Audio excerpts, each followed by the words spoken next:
All right, a fair warning. I'm hopped up on caffeine and mint chew here on this edition of the Rich Eisen Show. By the way, great. Nice. Was that it? That was a great yacht rock band, right? Caffeine and Mint Chew? Or yes. Is that the I ventriloquist team? I think that's Steely Dan. Is that right? Yeah. That's the ventriloquist team that I think was in the Hollywood Squares, Caffeine and Mint Chew. This man knows all about comedy, former stand-up comic, as a matter of fact, who is now one of the rules analysts of Fox Sports, one of the two on staff that's a former head of NFL refs. And this man is also the host of Good Calls with the Dean Blandino podcast. Good Calls with Dean Blandino, a new podcast. Good to see you, Dean, here in the flesh. Thanks nice for joining to me. See here. you, Rich. You got it. And kind of you to give us some inside information on the Honda Insider Report, because we wanted to have you here.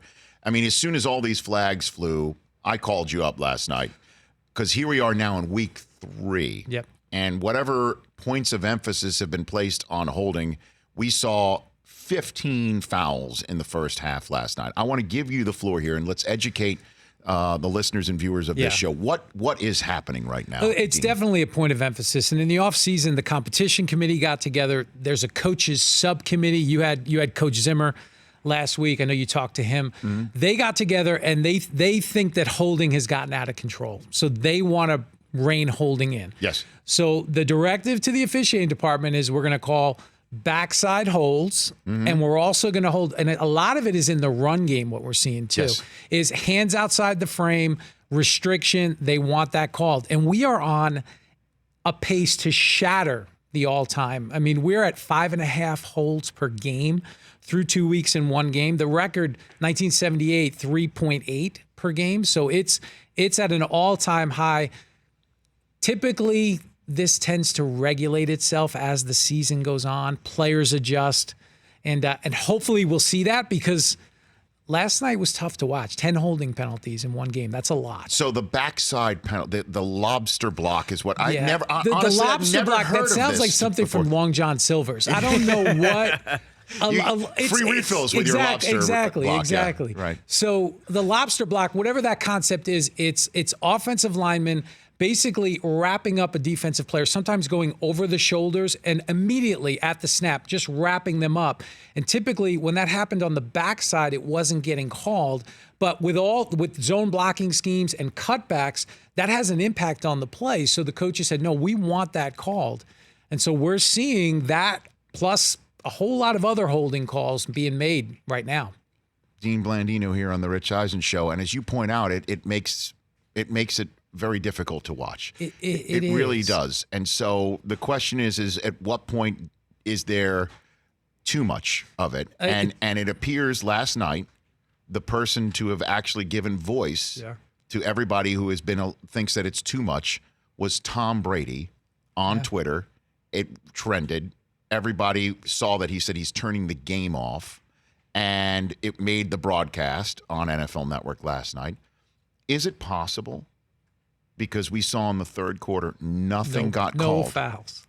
Is it possible somebody made a call down to Jacksonville and said, knock it off, because of the attention it received from Tom Brady's Twitter account? Well, let me first say I was with Tom last night, and we ended up turning the game off, and we went bowling after that. That's what a coincidence. And so anyway, I would be shocked if Al Riveron or anybody from the league office communicated to the crew to stop calling penalties. That would be so outrageous. Mm-hmm. But it definitely, the timing lined up where Tom sends the tweet, it goes viral, and the third quarter we have nothing.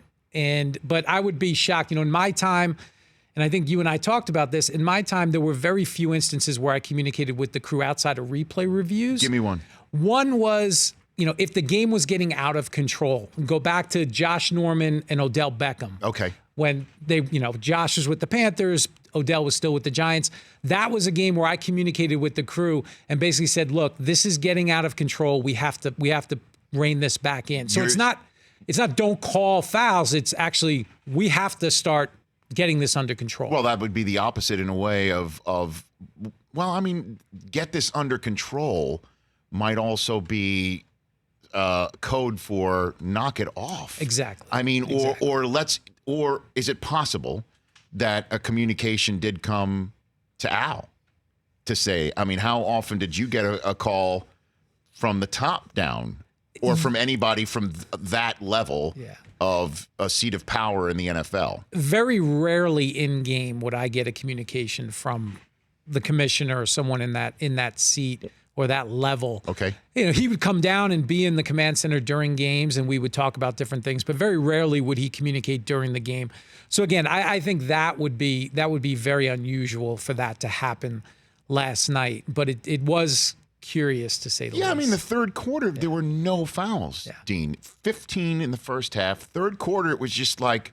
It was pretty clean. So is it possible that players adjusted at halftime? I'm serious, because there were a couple in the fourth quarter. Yeah. There was, there were a couple of them, but... Yeah, it's possible. It's possible at halftime the crew got together and they discussed it themselves, the officiating crew. And they said, maybe we're being overly technical and let's pull it back a little bit. That's possible. Those adjustments do happen. But again, in an ideal world, it's the two teams deciding how many fouls there are, not the officiating crew. But again, it's something, you don't see that too often where you have 15 in the first half and then nothing the entire third quarter. Dean Blandino, former head of NFL Refs, Fox Rules analyst here on the Rich Eisen Show.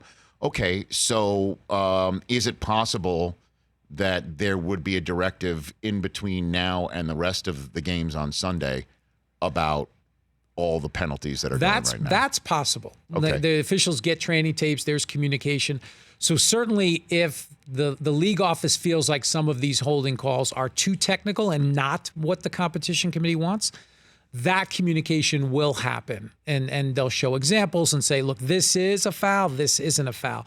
And so that certainly could happen between now and Sunday. What about the idea that I've, because I'm a voracious reader of all the commentary about all this stuff, that there was a rash of retirements of veteran refs for either going hanging out with family, like Sean Hockley's dad, Ed, or doing what you do for a living.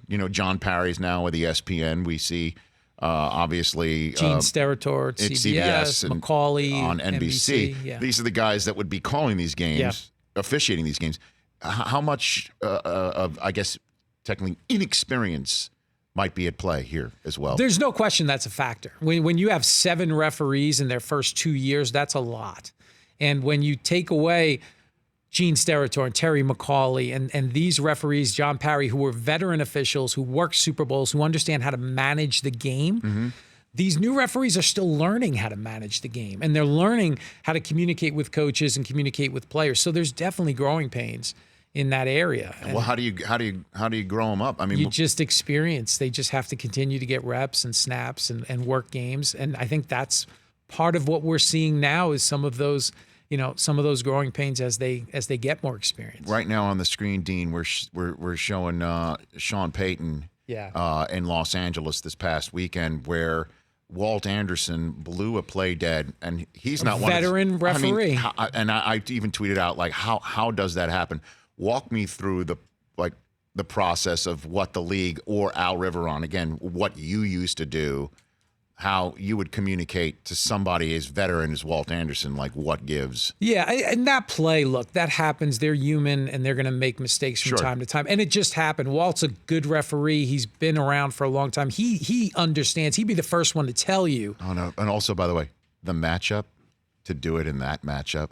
You can't make it up. Oh my God! If you really want to screw something up, double down. Do it in the next time they play. Nice. Let's go all out. But it's just nice. It's Walt would be the first one to tell you, because Walt was a conference coordinator for the Big 12 for a lot of years and taught officials.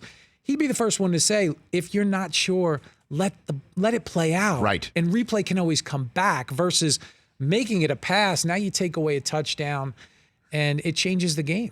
So now we're 33 games into the world of pass interference being reviewable. Yeah. How do you think it's gone so far, Dean? I didn't like the rule going in, and it's such a subjective call. And I feel like the rule went in to fix the Saints-Rams play. Correct. And so it's a safety net for that, but now we're getting involved in plays that aren't that play. The Dalvin Cook offensive the Dalvin pass Cook, interference like, call that wasn't called on the field. A flag was put down by replay. In replay. And it wasn't a challenge from a coach. No. It was a scoring play because all scoring plays are reviewable. Would there have been an outcry had that call not been made? No. There wouldn't. And I feel like we're loaded for bear and we're hunting mice right now. It just doesn't make any sense in terms of that obvious mistake. And look, it's not an easy call. I think it's shining a spotlight on pass interference, what is and what isn't. And it's a one-year deal. So I think if it continues the way it's going now, I don't know if it's going to make another year. Well, you know what coaches think and how they think and the influence they have on the membership that votes on this. Yeah. What are you hearing anything right now, or what are you hearing? I think what the coaches want, and I think what they wanted back in March, was they wanted some form of a safety net for all, not just pass interference, but any type of obvious, egregious mistake. They wanted, we talk about a sky judge concept, whatever you want to call it. Right. That's what the coaches wanted. Where the competition committee landed was just in a small subset, pass interference. So I think the coaches would probably want to see it expanded to other areas. No kidding. Because you could, last year, right, we missed 2 false starts that led to touchdowns. Those impact games. You can't fix that. But you can fix a, Dalvin Cook maybe blocking 3 yards downfield. The thing that I would say is maybe you don't look for it unless it's asked to be looked for, right? And I understand that there's the last 2 minutes that no coaches are allowed to ask for anything, but to me, as you said moments ago. What'd you say? Loaded for bear, but you're hunting mice. Yeah, right. I just came up with that. By the way, like we can trademark that. That we was could go. By the way, that was really pretty good, like off the cuff, right off the dome. But it was very appropriate. And so the question is what would be the fix? Because there does have to be, no question, a safety net. So what happened in the NFC Championship game never happens again. No question. And then I think that's the goal. We've got to prevent that from happening again. So how do we do that? There's a couple of ways you could do it. And to me, I always go back to Bill Belichick and his suggestion years ago. Let the coaches, we've got 2 challenges. They're tied to timeouts. Let us challenge whatever we want at any point during the game. And I know as a coach, I have to save my timeouts or save my challenges for that critical point at the end of the game. That way you keep it limited and the coach can decide what is critical, what is important. I think that's one way. You do end up, sometimes teams take timeouts the right way and they're trying to get the ball back and they would be out of timeouts late in the game. So that's why you put the replay official in the last 2 minutes. But to give the replay official carte blanche on everything would be tough. Of course, but Belichick making that suggestion, even though we could sit here and say, why not? Because it does sound like, why not, right? That does sound like something that could be done. The question then is what happens if the coach is out of timeouts or out of challenges and the NFC Championship game loophole has a truck drive through it again? Yeah, do you give the league office or do you give the replay official a one-off opportunity if the team is out of challenges that they could fix something? But then it comes down to judgment. What is egregious? So there's no simple fix. And this is something, when I was at the league office, we contemplated. I know the competition committee is thinking about it now. And at some point we have to accept that it's not perfect. And they're going to make mistakes at times. You just hope you can mitigate those mistakes and prevent them from happening, at the end of a close game. I think a scoring play, not that pass interference, you just remove it from the bucket of any time something's reviewed, everything's reviewable. Yeah. Just not pass interference. Maybe we could start with that. Because, that way what happened in Green Bay to Minnesota doesn't happen. But Pete Carroll can still say, hey, you missed that pass interference in Pittsburgh that we really need that first down for, throws a challenge flag. The question is, though, is when he did get the flag put down by replay that said, you're right, we should have called it in real time, and he gets the pass interference, that when then I'm as a fan seeing something similar happen in, say, Baltimore, and it doesn't get called, it's really confusing. And that's the subjectivity in this call. That's Right. It's not.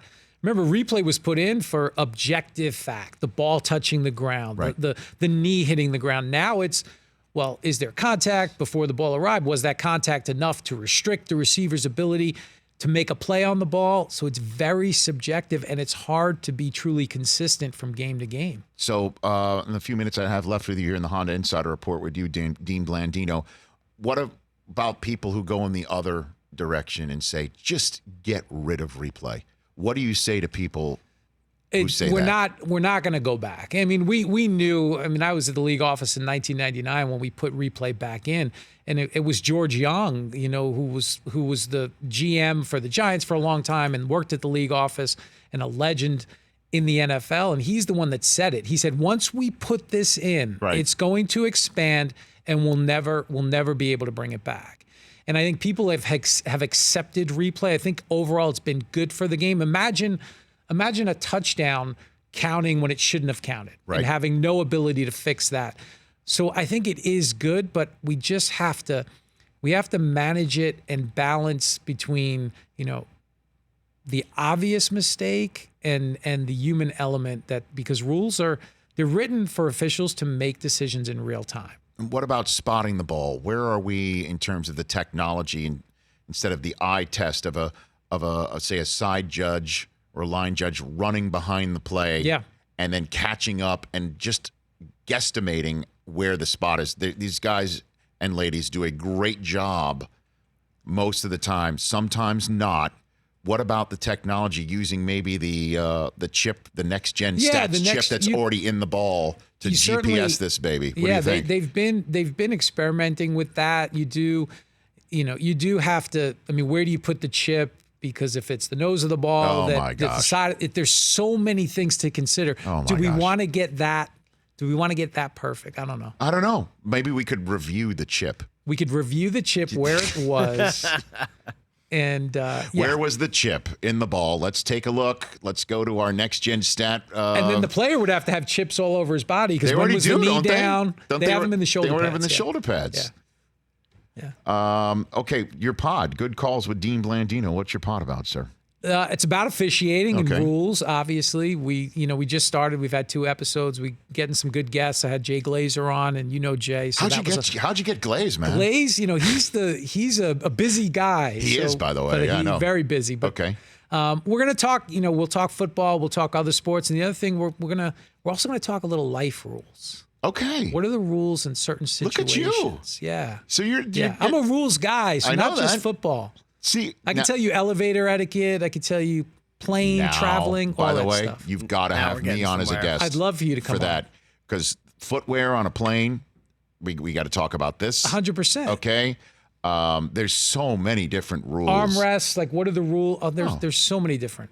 Right? We had something that went totally crazy, right? Go viral, yeah. Right? So if you're sitting in the middle seat, do you get both armrests? Yes. Both? You get both. If you're in the middle, you get both. 100%. Now, I don't know. I mean, you're in the middle. You get. But then, how do you decide? Do you get the back? Do you get the back third of it? This is an episode of Good Calls right now. I know that. It's whoever gets there first.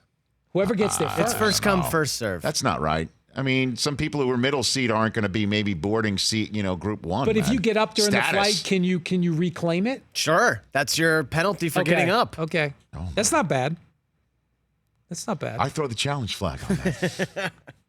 There are too many challenges. I throw the challenge flag on that. I think that's reviewable. You got to get Hockley on your show, right? Would Ed do it?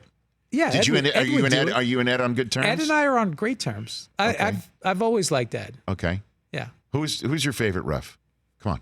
My favorite ref? Yeah. Head referee? Yeah, sure. Sure. That's a tough one. They're all great guys. Oh my gosh. I mean, come on, just throw me one. What do you got? I'll give you Bill Vinovich. Bill Vinovich. Yeah. Okay. Yeah, Vinny's great. His face is always so contorted, like really, he just everyone who's listening at NFL Network says I will not believe I'll go there. He does always have the look on his face that somebody just cut the cheese around him, and he's just in an so he's elevator, not- maybe. you know what I mean? Like he does always have that look. I'll have to look for that now. Yeah. Maybe there's a guy on his crew that has is flatulent. Who's the guy who is? Why am I blanking on his name right now? He retired years ago. He's from Minnesota. Referee? Yeah, Bernie Kukar. Bernie Kukar, man. Bernie Kukar was the best. Bernie Kukar was my favorite. Bernie Great- Kukar went to the monitor when they were looking at the monitors and turned his hat backwards and then stuck his head. It was amazing. Of course, he's Bernie Kukar. It was amazing. Man. Bernie Kukar could do whatever he wants. He could. Kukar Mania, just like Minshew Mania. Thanks for coming on, sir. You got and it, you can Rich. go get Good Calls with Dean Blandino wherever podcasts are acquired. iHeartRadio app, Apple Okay. Podcast. The whole So thing. before I let you go, how is this going to work out with the holdings? Are we going to I think it's going to come down. I think we're going to set a record for the season. for the season? But I think we'll end up somewhere like 4.5 a game.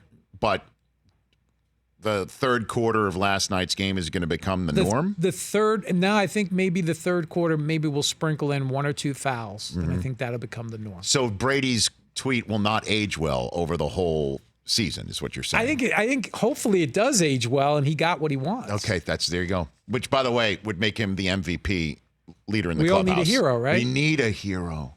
We do. That's your Insider Report, sponsored by the Honda Accord. Whether you're headed to the stadium or just running out for snacks, the Accord gets you there in comfort and style. With a sophisticated design and high-tech features like standard Honda Sense, and the Accord is the most impressive Honda ever. That's Dean Blandino here on The Rich Eisen Show. 844-204-RICH is the number to dial. For more of The Rich Eisen Show, tune to Audience Channel 239 on DirecTV for free on BR Live or download the Rich Eisen Show app.